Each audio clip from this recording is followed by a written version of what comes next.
Income Shares le ofrece el primer análisis.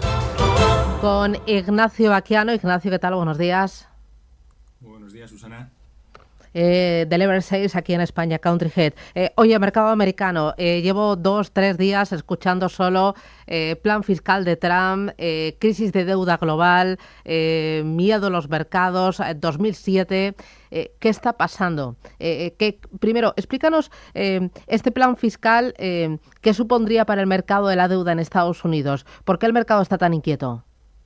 Bueno, realmente el plan fiscal lo que está haciendo es extenderlo, ya que ya comenzó hace 7 años, y lo que está haciendo ahora mismo es extender ese mismo plan, lo cual ya va a suponer un déficit de 3 trillones de dólares americanos la próxima década. Y es decir, el mercado lo que está viendo es si el consumidor americano o el pagador de impuestos americanos lo pueda ver bien, pero eso al final es malo para la deuda americana, que estamos viendo estos días cómo sigue incrementándose, y por tanto al final va a tener que ver con los tipos y cómo están subiendo sobre todo esas rentabilidades de los bonos del Tesoro americanos. Uh-huh. El bono del Tesoro americano son los largos plazos los que están siendo más tensionados, el 10 y especialmente el 30 años, ¿verdad?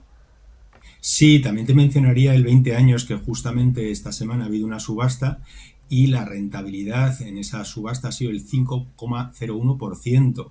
Las últimas 6 anteriores habían estado en torno al 4,60%, es decir, el gobierno americano se está endeudando con mayores costes en esos intereses que al final lo que hacen es agravar el déficit, con lo cual es como una pelota que está arrastrando a muchos inversores. Se está viendo también en mayor debilidad de dólar y es como un movimiento que empiezan ciertos países a desinvertir o a tener a lo mejor menor interés en esa deuda americana.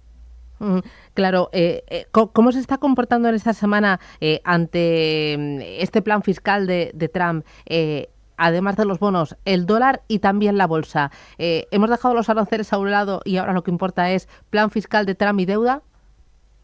Un poco sí, porque esa deuda y esos intereses al final están marcando qué hace el inversor. Si el 10 años lo tenemos en 4,53% y la bolsa tiene unas valoraciones que el mercado está viendo como altas, porque realmente han sido altas tras estos últimos rebotes de los primeros días de abril, volvemos a estar en esas valoraciones que el mercado puede asustarse. El año tiene muchas incertidumbres, sobre todo por esos aranceles, pero sobre todo por las posibles políticas de Trump que pueda seguir implementando, porque al final está marcando mucho al mercado. Con lo cual, al final los inversores dicen, sí, la deuda americana me paga un 4,5% o ese 5% a 20 años, ¿para qué voy a meterme en renta variable? Ya.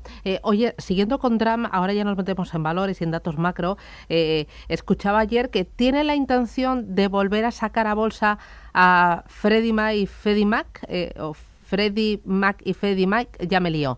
Tiene la intención de sacarlos a bolsa y nos puede recordar un poco, porque esta mañana hablando de la redacción, los más jóvenes pues no sabían de qué hablábamos. ¿Quiénes eran? ¿Qué pasó? ¿Y ahora qué supondría esto? Pues fíjate que son compañías históricas. Fannie Mae se remonta a 1938 con Franklin Delano Roosevelt, que creó la compañía un poco para favorecer la adquisición de viviendas, de crédito, de hipotecas por el consumidor o la población americana. Freddie Mac es de 1970. Realmente son compañías que estaban tuteladas, sponsorizadas por el gobierno americano. Eso significa que su deuda, si ellas fallaban, iban a estar, backed o protegidas por el gobierno americano. En la crisis de 2008, en septiembre, lo que hizo el gobierno americano fue nacionalizarlas, no el 100%, porque hubo gente que se quedó con esas acciones, pero prácticamente el 80% de esas compañías ahora están en manos del gobierno. Ya han devuelto con creces todas las pérdidas que obtuvieron en esos 2008. Y por tanto, como están en beneficios, lo que quiere Trump es volverlas a poner en mercado y que vuelva a las arcas públicas esa OPV que va a hacer con ese 80% que le queda todavía al gobierno americano y que al final sea un retorno para el consumidor o para la población americana. Bueno, Fannie Mae y Freddie Mac, otra vez, vuelta al pasado. Oye, en cuanto a valores, compañías, ayer presentaron resultados, estoy viendo, Synopsys e Intuit. Esta última no, Synopsys hace diseño de chips, ¿verdad? Sí, la verdad es que es una gran compañía, ha remontado muy bien tras los bajos de abril, los resultados fueron buenos, sacó 3,40, el mercado esperaba 3,30. Es una compañía muy interesante porque realmente solo hay dos compañías que hagan lo que hacen ellos, que es diseñar los chips, que al final es lo que marca esa digamos, potencia o esa funcionalidad de los chips, ¿no? Son dos grandes compañías y la verdad es que los resultados han sido buenos. Intuit también, como has mencionado, sacaba muy buenos resultados, subía mucho estimados y subía en el mercado de cierre un 8,3%, aumentaba su previsión de ventas para el año, está sacando para sus programas de fiscalidad funcionalidad de inteligencia artificial y eso el mercado lo ha visto con muy buenos ojos. Hoy ayer teníamos datos de cascada de datos, PMIs, vivienda, empleo, ¿qué te dicen? Bueno, pues fíjate que los datos de vivienda están, o han sido esta semana, malos. La semana que viene conoceremos más datos de ventas de vivienda. Hay un poco de preocupación en el consumidor americano. También el retail sales estaba por debajo de lo esperado. Digamos que la inflación, que parece que no ha llegado, va a llegar. Las compañías están diciendo que tienen que subir precios y eso al final está asustando mucho a Trump y lo está casi poniendo a las compañías en el foco y presionándolas para que no lo hagan, pero es imposible porque realmente los aranceles han subido esos precios y es imposible que las compañías absorban esos márgenes. Y hay un dato importante en el consumo americano. El 50% de las ventas minoristas del comercio se está produciendo por el 10% de los consumidores. Es decir, hay unos consumidores con gran poder adquisitivo que ellos a lo mejor no van a notar esa subida de aranceles, pero el resto de consumidores sí lo van a notar y por tanto puede ralentizarse mucho el consumo ahí en Estados Unidos. La semana que viene vamos a tener a un grande Nvidia. Sí, ya parece que no es lo que era. Fíjate que en cotización está cotizando a los mismos niveles que en junio del año pasado, pero claramente va a ser la noticia de la semana que viene a nivel empresarial.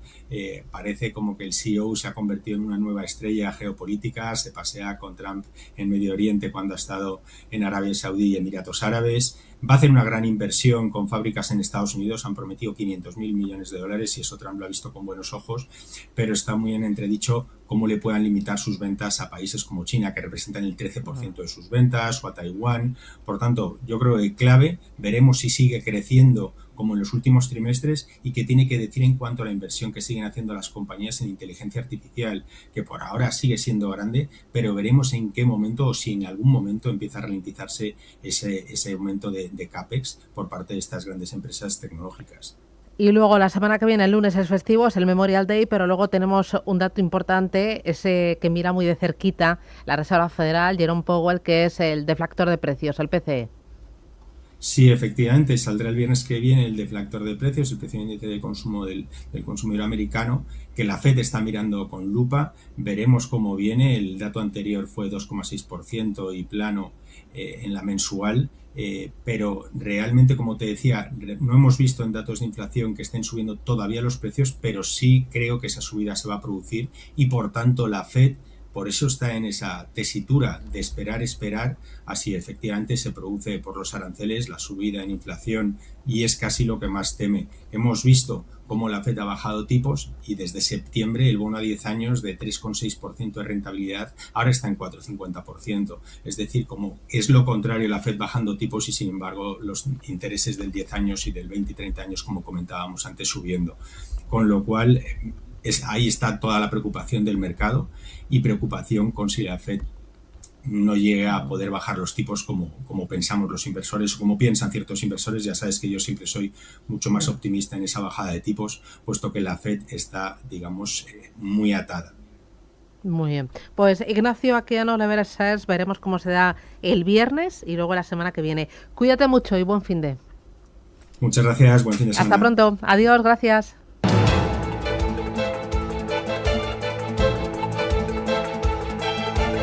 Income Shares le ha ofrecido el primer análisis.